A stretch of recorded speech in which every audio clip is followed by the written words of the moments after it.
Hello friends, welcome to my channel. இன்றைக்கி நாம் பாரம்பரிய முறையில் வெயிலுக்கு இதமான கம்மங்கூழ் எப்படி செய்யலான்னு பார்க்கலாம் வாங்க. இப்போ அடிக்கிற வெயிலுக்கு வாரத்துக்கு ஒரு முறையோ இல்லது 2 முறையோ கம்மங்கூழ் செஞ்சு சாப்பிடுங்க. அப்போ தான் உடம்புக்கு சூடாகாமல் குளிர்ச்சியாக இருக்கும். வாங்க வீடியோக்குள்ளே போகலாம். கம்மங்கூழ் எப்படி செய்யலான்னு பார்க்கலாம். கம்பு நான் ஒரு 4 கப்பு அளவுக்கு கம்பு எடுத்திருக்கேன். கம்பை நல்லா சுத்தம் பண்ணி சேர்த்துக்கோங்க. தண்ணி நல்லா சுத்தம் பண்ண கம்பில் தண்ணி சேர்த்து ஒரு 2-3 டைம் நல்லா கழுவி எடுத்துக்கோங்க. கை வச்சு நல்லா தேய்ச்சி கழுவுனீங்க அப்படின்னா அதில் இருக்க அழுக்கு எல்லாமே வந்துடும்.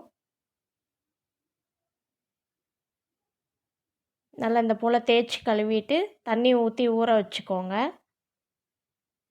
தண்ணி 1 மணி நேரம் கம்பு ஊற வச்சு எடுத்துக்கோங்க. ஊறினதுக்கப்புறம் தண்ணி சுத்தமாக வடிச்சிட்டு மிக்ஸி ஜாரில் சேர்த்துக்கலாம். ஜார் ஃபுல்லாக சேர்க்காதீங்க, அரை ஜார் அளவுக்கு சேர்த்தா போதும். ஏன்னா இது மாவு அரைச்சி வரும்போது மாவு நிறையா வரும், அதனால் ஜார் ஃபுல்லாக சேர்க்காதீங்க. சேர்த்துட்டு இந்த போல் நல்லா கொரகொரப்பாக சேர்த்துக்கோங்க. ரொம்ப ஃபைன் பவுடராக அரைக்காதீங்க, கொரகொரப்பாக அரைச்சி எடுத்துக்கோங்க. நம்ம எடுத்து வச்ச எல்லா கம்பையுமே இதே போல் அரைச்சி எடுத்துக்கலாம். கட்டி 1-2 இருந்துச்சுன்னா கையால் கட்டியை மசிச்சு விட்டுக்கோங்க. தண்ணி 1 கப்பு கம்புக்கு 2.5 கப்பு தண்ணி சரியாக இருக்கும். நான் 4 கப்புக்கு 10 கப்பு தண்ணி வைக்கணும். நான் 3 கப்பு அளவுக்கு தண்ணி ஊற்றி இந்த இதை நல்லா கரைச்சி எடுத்துக்கிறேன். நீங்கள் கட்டி இல்லாமல் ஒருத்தவங்க தூவி ஒருத்தவங்க கிண்டுற மாதிரி இருந்துச்சுன்னா டைரெக்டாகவே நீங்கள் அந்த மாதிரி கரைக்காமல் தூவிக்கலாம். ஒரே ஆள் செய்யும்போது இந்த மாதிரி கரைச்சிக்கிட்டிங்கன்னா கட்டி விழாமல் இருக்கும், கிண்டுறதுக்கும் ஈஸியாக இருக்கும். அதனால் பெஸ்ட்டு கொஞ்சம் கரைச்சி எடுத்துக்கோங்க. 1 கப்பு கம்புக்கு 2.5 கப்பு தண்ணி. நீங்கள் அந்த கப்பு மூழ்கிற அளவுக்கு தண்ணி சேர்த்துட்டு பேலன்ஸ் நம்ம உல வைக்கும்போது வச்சுக்கலாம். ரொம்ப தண்ணியாக இருக்கணும்னு கூட எல்லாம் கட்டி இல்லாமல் இந்த போல் கரைச்சிக்கிட்டிங்கன்னா போதும். நான் 3 கப்பு அளவுக்கு தண்ணி சேர்த்து இந்த போல் கரைச்சிருக்கேன்.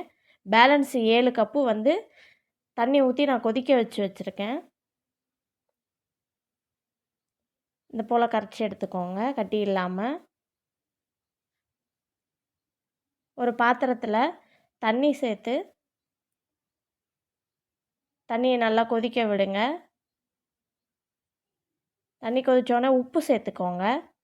தேவையான அளவுக்கு உப்பு சேர்த்துட்டு நல்லா கொதித்தோடனே நம்ம கரைச்சி வச்சுருக்க கம்பை இதில் சேர்த்துக்கலாம். ஒரு கையில் கம்பு சேர்த்துட்டு ஒரு கையில் கிண்டி கொடுக்கணும், அப்போ தான் கட்டி விடாமல் இருக்கும்.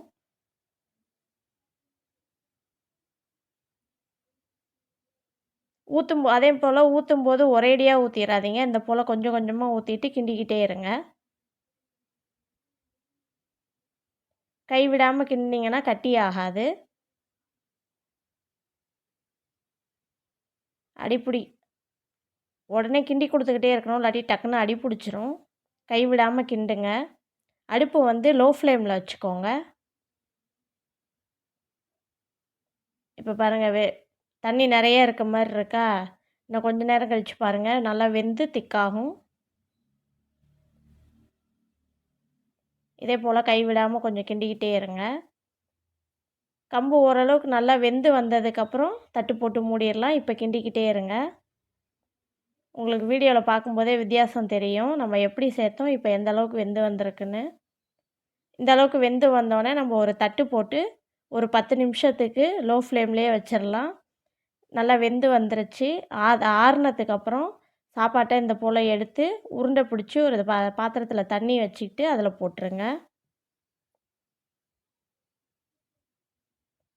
கம்பு கரைக்கும்போது ஒரு பாத்திரத்தில் உங்களுக்கு எந்த அளவுக்கு உருண்டை தேவையோ அந்த அளவுக்கு கம்பு உருண்டை எடுத்து சேர்த்துக்கோங்க.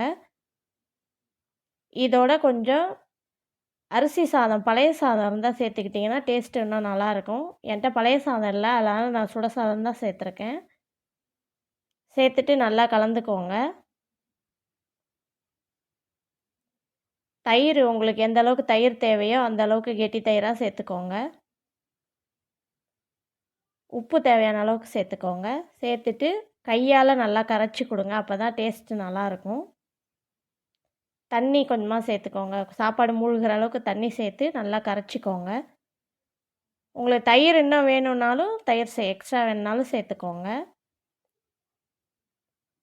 அவ்வளோதான் நம்ம கரைச்சாச்சு. கரைச்சத வந்து நம்ம ஒரு கப்பில் சேர்த்துட்டு, தொட்டுக்கிறதுக்கு வந்து இதுக்கு நீங்கள் சுண்ட வத்தல், கொத்தவரங்காய் வத்தல்,